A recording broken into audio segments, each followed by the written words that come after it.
what Donald Trump has called the doctoring of the video of his speech in a panorama transmitted last year. So first, though, that claim of a coup. The claim comes from David Yelland, familiar voice on this programme, co-presenter of Radio 4's When It Hits the Fan podcast about crisis communication, a man with a long history in the business, a former editor of the Sun newspaper. Morning to you, David. Morning, Nick. You are already being attacked on social media, you'll know, for the claim of a coup. It's a hell of a claim. Why do you say it? It was a coup, and worse than that, it was an inside job. There were people inside the BBC, very close to the board, very close to the, on the board, who have systematically undermined Tim Davie and his senior team over a period of, and this has been going on for a long time. What happened yesterday didn't just happen in isolation. I think it's important to understand that. You are claiming, just to be clear, that both the Director General and the Head of News were forced out of their job by a group on the BBC board, not of managers, but of what we call non-executive directors, part-timers appointed by successive governments. For what reason do you claim? What has happened here is there was a failure of governance. I don't blame the chairman, Samir, as an individual, but the job of the chair of any organisation, a company, or including the BBC, is to keep their CEO, their top man or woman, in post or fire them. And that has not happened because Tim Davie was not fired, he walked. And so that is the definition of a failure of governance. I mean, Tim Davie, he will be re-employed quite quickly. And, you know, his future is very bright. It's the BBC that I'm concerned about. And by the way, he's going to be in today. He's not going for a period of months. And I'll tell you this, by the time he leaves this building, we will know what happened and his reputation will be very high. And the reputation of lots of other people. Forgive me, David, you're uncharacteristically hinting of something without quite spelling it out. And I do want to challenge your version, but only once I've understood it. When you talk of a coup, an inside job, people think, what's he talking about? Surely it was just a perfectly legitimate row on a board about editorial standards in which one group on the board believed that the management had made some mistakes but were doing their best, and another group on the board said not nearly good enough. There's been far too many errors, far too many mistakes.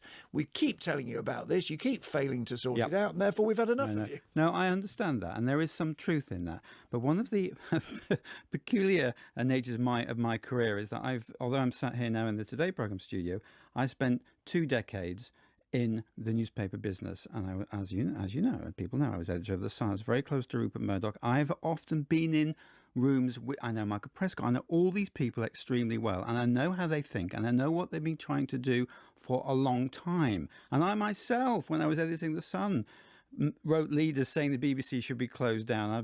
I've got one of those in my downstairs loo, framed, and I'm very sorry about that. It was a long time ago. What happened to me was that as I have been in New York for a long time, and when I came into the chair of editing the Sun, every person I met at the BBC, including yourself, Nick, I have to say, I was impressed with.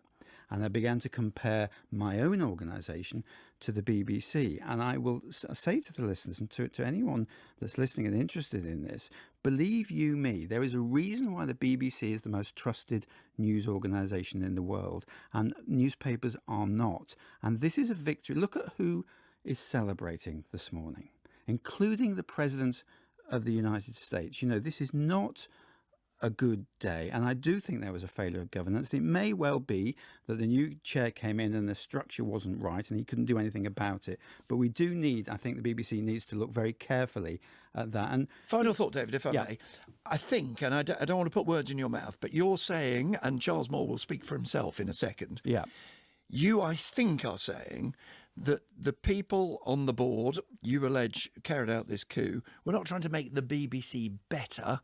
They were trying to nobble it. And you think some of those outside working with them, want to close it down or to bring it down to size? Well, you know, you should ask them what they want. What do they want? Because I think in this country, we need and want a BBC to be as strong as possible, and they will attack, but they never actually say what they want, and I think that's a question for other people. David Yelland, thank you very much indeed. No doubt hear more about this on When It Hits the Fan, the podcast about crisis communications. Well, Charles Moore, Lord Moore, is a former editor of the Daily Telegraph, the Spectator and the Sunday Telegraph, still writes for them. Good morning.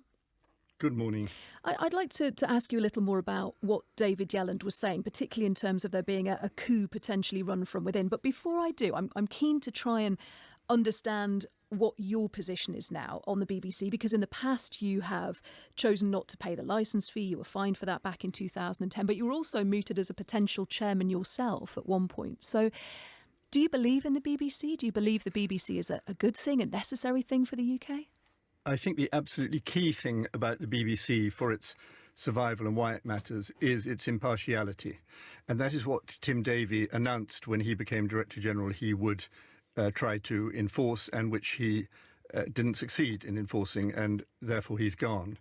And if I may say so, I think that the way this has been covered this morning shows the problem you collectively have, which is that you're already trying to accuse people of coups and that sort of thing, rather than tell the listeners what this report, this internal memo said, and how serious the accusations in it are. But with respect, Lord Moore, you're here doing exactly that. Well, no, because you're already asking me about coups and that sort of thing. No, I was asking you where you stand on the BBC before we talk about coups. I think that's really important for our listeners. This should be good for the BBC, because it should really make them respect the idea of diversity of opinion and impartiality in their coverage. And what the internal memo shows is Nick Robinson, I think, tried to turn this into a thing about how Trump is threatening the BBC.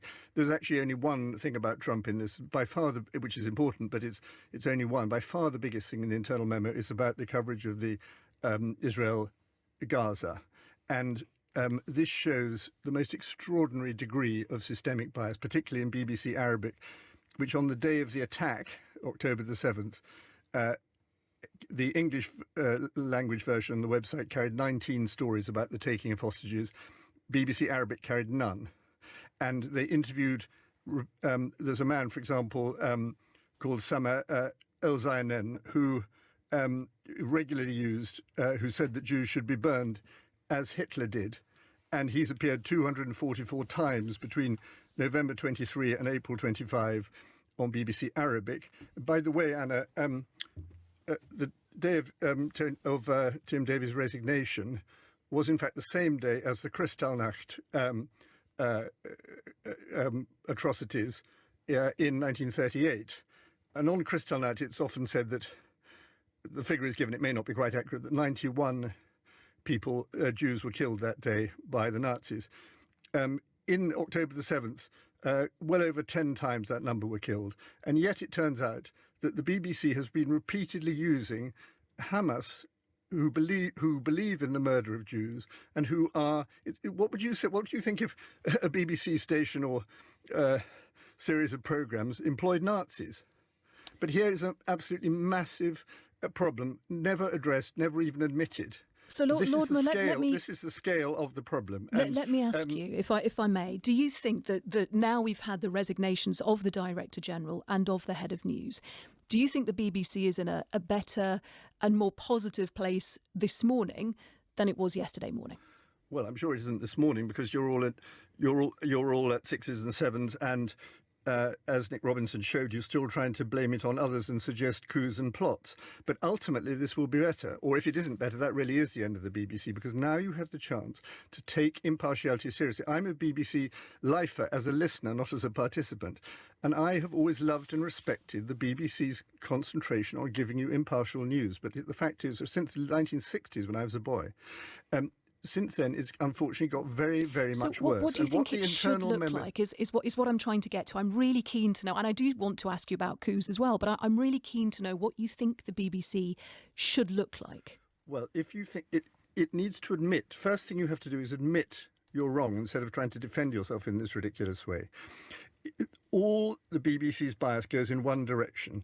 It covered report, but it doesn't. The report, the memo goes. It could go much, much further, but it's about trans issues, identity, race, Trump, Israel, Gaza. It doesn't include climate, Brexit, the way they cover Black Lives Matter, all sorts of things like this. And it's always from a sort of metropolitan left position.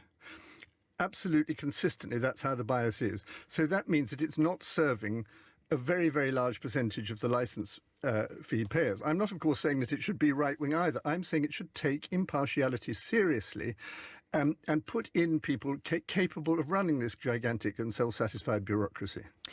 Lord Moore, Charles Moore, thank you very much for joining us. We did say, didn't we, earlier on in the programme that we would hear both from supporters and from critics of the BBC this morning. We will continue to do that between now and 9 as we cover this story for you. Incidentally, the reason I focused with David Yelland on Donald Trump and the edit is that is the reason that was being given by the Director General and the Head of News for the decisions they took last night. But Lord Moore is, of course, right. And you can read the whole of Michael Prescott's memo on the Telegraph website. I don't know if it's also on the BBC, but it's certainly on the Telegraph's website in detail, in which he details a whole series of arguments, really, that's what's clear, between BBC managers and those who are supervising them on the BBC board about alleged mistakes and about alleged bias on that full range of issues that Charles Moore, Lord Moore, has just described. Let's move on to other stories, though, before